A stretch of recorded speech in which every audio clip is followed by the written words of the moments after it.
The Clark family resided in England during the early 1900s, living a life of financial hardship. They had many dreams and aspirations, but their topmost desire was to go on a cruise holiday to the United States. The daughter spoke endlessly about it with her friends, and their son would often daydream about the trip. For years, Mr. Clark scrimped and saved penny by penny to afford this holiday for his family. Then one evening, during dinner, Mr. Clark surprised his family.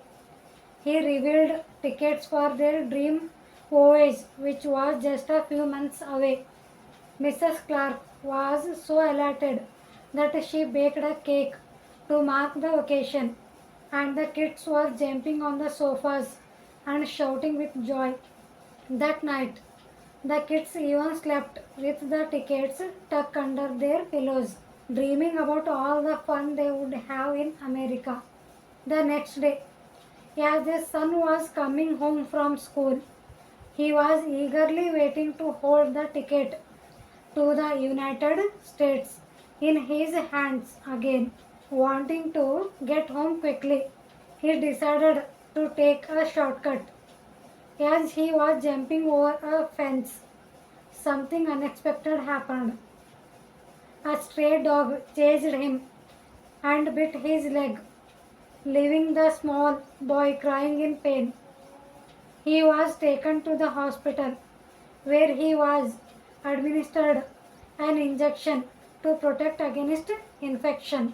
Fast forward to a few weeks later, Mr. Clark returned home from work a little later than usual.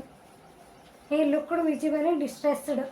Mrs. Clark asked him, "What happened, my dear? Was everything all right at work today?" Mr. Clark explained that he had called their booking agent, and during their conversation, he happened to mention that their son had been bitten by a dog and had been given injections. As soon as he mentioned this, the agent informed Mr. Clark that they would have to cancel their tickets immediately, as the travel rules did not allow anyone who had recently been bitten by an animal to travel on the ship, as it posed a danger to other passengers. Upon hearing this, Mrs. Clark burst into tears. All their dreams and aspirations had been ruined. She then delicately informed the children, taking care to not make her son feel guilty for the trip's cancellation. As the son heard the news, he broke down. This had been his only dream for so many years. He had told all his friends about the trip and had been looking forward to it every passing day. The kids clung to their cancelled tickets, looking at them as if they were some kind of lost treasure. The parents tried to lift the children's spirits, reassuring them that they would go in a couple of years. But for now, with their dreams shattered, the kids remained quiet, with no smiles on their faces. The atmosphere in the house remained gloomy for the next many months, and the joy that once filled their home seemed to have evaporated. Some time later, Mr. Clark rushed back home, panting and breathing heavily. He kept ringing the doorbell until Mrs. Clark opened the door. Mr. Clark yelled for the kids to come down to the drawing room immediately. Kids, kids, come now. Mrs. Clark was so nervous. Her heart was beating fast. She asked her husband what had happened. Mr. Clark continued to breathe heavily, his whole body in shock. It seemed as though a strange sense of fear had overtaken him. As the kids came down, Mr. Clark rushed to them and hugged them tighter than ever before. He broke down in tears. Mrs. Clark didn't know what was happening. She had never seen her husband behave like this before. She tried to understand what was troubling him, thinking, why is my husband behaving like this? Why is he so anxious and tense? Then she noticed that Mr. Clark was holding something in his hands. It was a newspaper. She took the newspaper from him and the headline read, "The Titanic has sunk." Mrs. Clark's eyes became moist as she saw her husband cry and kiss their kids. "We were meant to be on board, honey," cried Mrs. Clark. "Today we wouldn't be together if we had boarded that ship." The atmosphere in the home shifted from sadness to a sombre sense of relief.